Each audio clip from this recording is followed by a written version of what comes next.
করে দিবে যাতে না পড়ে।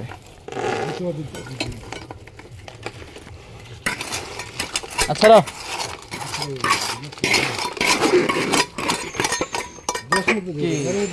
খালি হাড্ডি।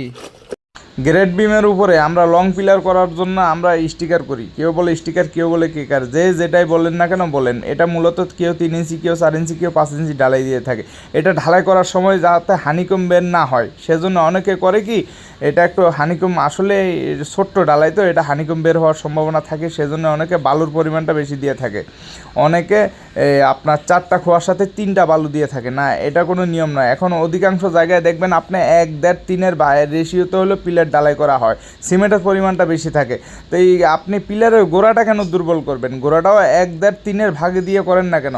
এটা বালুর পরিমাণটা যখন বেশি হবে এই কলমের গোড়াটা দুর্বল হবে, দুর্বল করা যাবে না। 1, 1.5, 3-এর ভাগে করলে জিনিসটা শক্তিশালী এবং মজবুত হয়। ধন্যবাদ সবাইকে।